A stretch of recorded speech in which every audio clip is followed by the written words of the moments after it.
Berikutnya, pemirsa, Kejagung Republik Indonesia menyita uang sebesar lebih dari 11 triliun rupiah dalam kasus dugaan korupsi pemberian fasilitas CPO dan turunannya.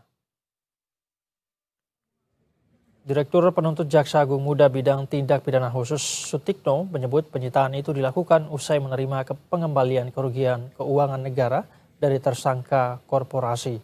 Ia menyebut uang itu diterima dari 5 korporasi yang merupakan anak usaha Wilmar. Kasus CPO korporasi ini diketahui telah divonis lepas oleh PN Tipikor Jakarta Pusat. Terbaru, pemberian putusan itu dikarenakan adanya upaya suap yang dilakukan kepada ketiga majelis hakim.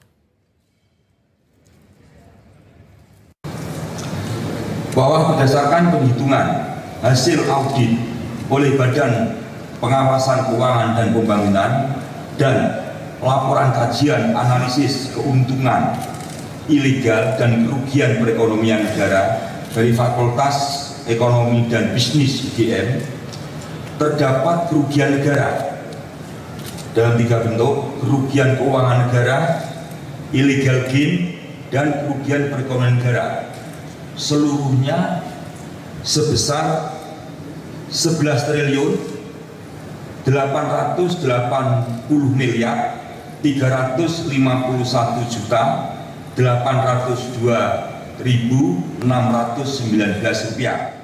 Dan untuk informasi terkini terkait kasus korupsi CPO yang ditangani Kejagung saat ini, kita akan tanyakan kepada jurnalis Berita 1 ada Basio Diwa Supraja langsung dari Gedung Kejaksaan Agung Jakarta Selatan.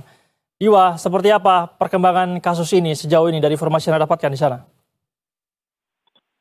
Ya, selamat sore Said.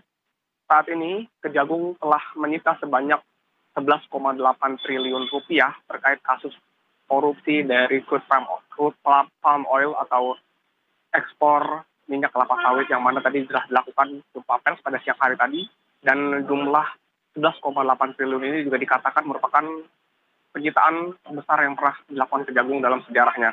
Dan juga tadi disampaikan juga bahwa kasus ini merupakan pengembangan dari kasus industri sawit yang mana langkah yang dilakukan oleh Kejagung ini dilakukan dalam upaya pengembangan kemajuan dari industri kelapa sawit dan juga terkait dengan ketahanan pangan nasional serta kedaulatan hukum. Dan juga tadi disampaikan bahwa ada 5 terdakwa yang telah ditetapkan oleh Kejagung dalam kasus korupsi kelapa sawit yang dilakukan pada rentang periode 2021 hingga 2022. Dan adapun kelima terdakwa tersebut diantaranya dari anak usaha dari Wilmar Group, yakni PT Multimas Nabati Asahan, PT Multinabati Sulawesi, PT Sinar Alam Permai, PT Wilmar Bioenergi Indonesia, kemudian terakhir PT Wilmar Nabati Indonesia. Dan kelima terdakwa ini terjerat dalam pasal 2 ayat 1 dan pasal 3 junto pasal 18 Undang-Undang nomor 31 tahun 1999 tentang pemberantasan tindak pidana korupsi, sebagaimana juga yang telah diubah dalam Undang-Undang nomor 20 tahun 2021 tentang perubahan atas Undang-Undang nomor 31 tahun 1999.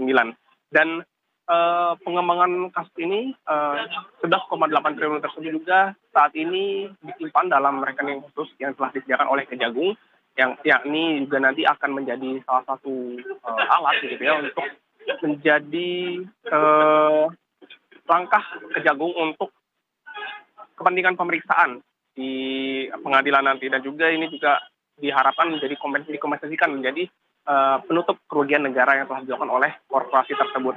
Namun adapun itu uang tersebut juga nanti akan ditetapkan dari keputusan Mahkamah Agung. Dan memang seperti kita ketahui juga ini kasus CPO ini merupakan kasus pengembangan dari kasus korupsi minyak goreng yang telah berlangsung beberapa tahun lalu.